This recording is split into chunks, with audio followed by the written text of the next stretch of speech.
A'udzu billahi as-sami'il 'alim minasy syaithanir rajim. Bismillahirrahmanirrahim. Alhamdulillahi rabbil alamin. Wassalatu wassalamu ala asyrafil anbiya'i wal mursalin wa ala alihi wa sahbihi ajma'in. Tuan-tuan dan puan-puan yang dirahmati Allah Subhanahu wa taala, tanpa kita sedari bahawa masa begitu pantas berlalu, kita seakan-akan tersentak dari lamunan apabila kita menyedari bahawa Ramadan ini kian hampir ke penghujungnya. Dengan tidak terasa bahawa Ramadan ini begitu pantas berlalu dan hampir berlalu meninggalkan kita. Jadi marilah kita sama-sama mengimbas kembali ketika mana di awal Ramadan yang terdahulu, ketika mana para ulama dan para ustaz menyebut firman Allah Subhanahu wa taala, A'udzu billahi minasy syaithanir rajim.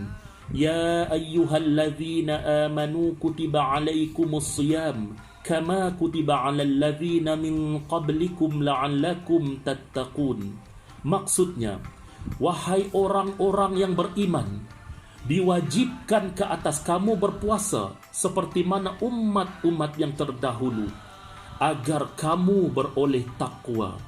Jadi insya-Allah berdasarkan firman Allah Subhanahu wa taala pada penghujung ayat kalimah itu tadi, min qablikum la'allakum tattaqun, agar kamu beroleh takwa. Jadi insya-Allah mudah-mudahan kita akan beroleh ataupun mencapai darjat takwa di sepanjang amalan-amal soleh kita di bulan Ramadan pada kali ini.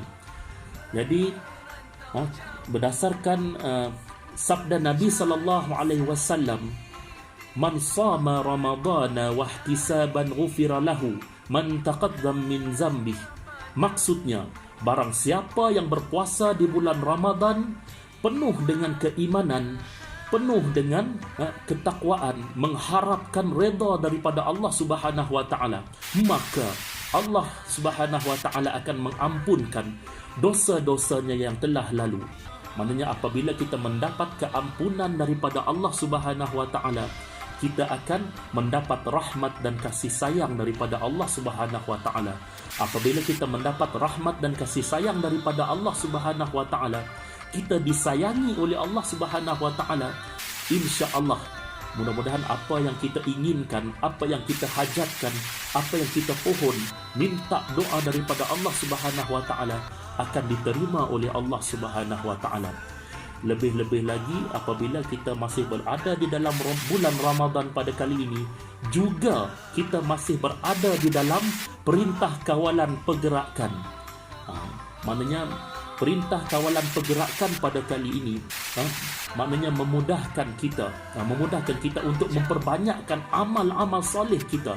Sebab kita hanya terkandang saja di rumah pada ketika ini. Kita duduk aja di rumah, stay at home kata orang nak. Jadi maknanya tadi peluang untuk kita memperbanyakkan amal ibadah kita. PKP itu maknanya pernah dilalui oleh Nabi Yusuf alaihi salam. Nabi Yusuf alaihi salam hanya pun PKP juga, tapi PKP-nya lebih mencabar. PKP-nya lebih dahsyat daripada kita. PKP-nya tadi ketika mana Nabi Allah Yunus alaihi salam ketika mana diperintahkan oleh Allah Subhanahu wa taala seekor ikan paus ataupun ikan nun tu tadi diperintahkan oleh Allah Subhanahu wa taala untuk menelan Nabi Yunus alaihi salam. Ketika itulah berlakunya PKP Nabi Yunus alaihi salam tu tadi. Nabi Yunus ketika mana berada di dalam perut ikan paus ataupun ikan nun tu tadi, maknanya segala si dapat nak buat apa-apa melainkan yang dilakukan ataupun yang dilakukan oleh Nabi Yunus alaihissalam, iaitu berzikir kepada Allah Subhanahu wa taala dan juga memohon bertaubat kepada Allah Subhanahu wa taala, mohon keampunan daripada Allah Subhanahu wa taala. Bayangkan di dalam perut ikan paus, kita pergi ke pasar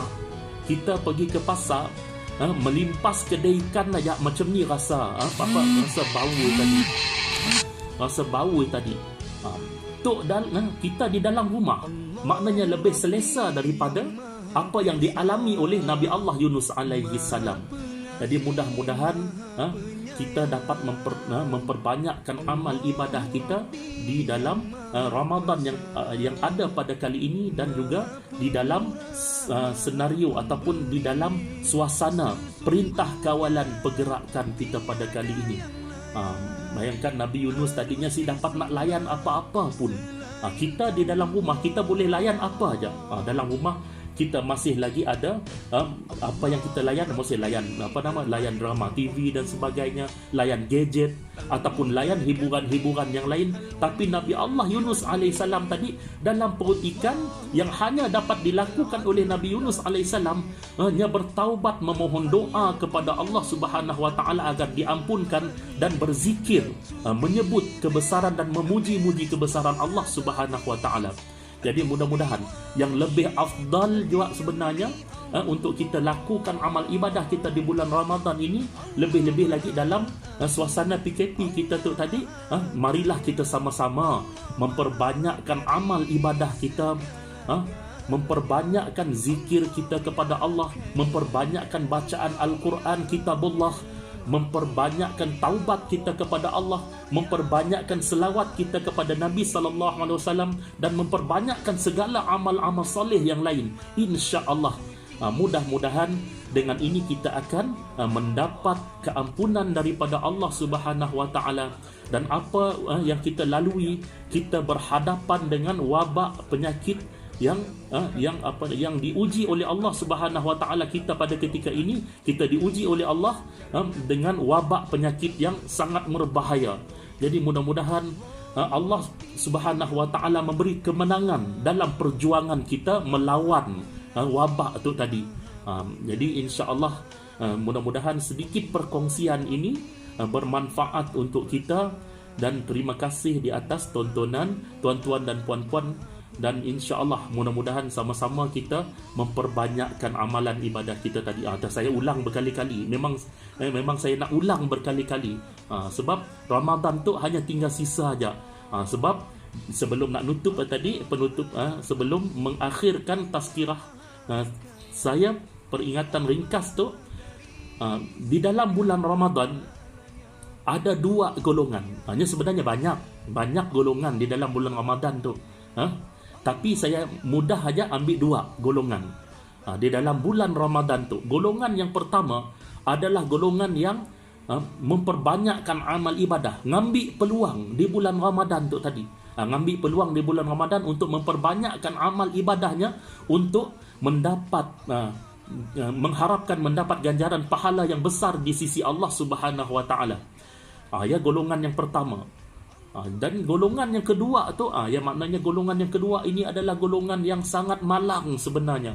Golongan yang sangat rugi di sisi Allah Subhanahu wa taala.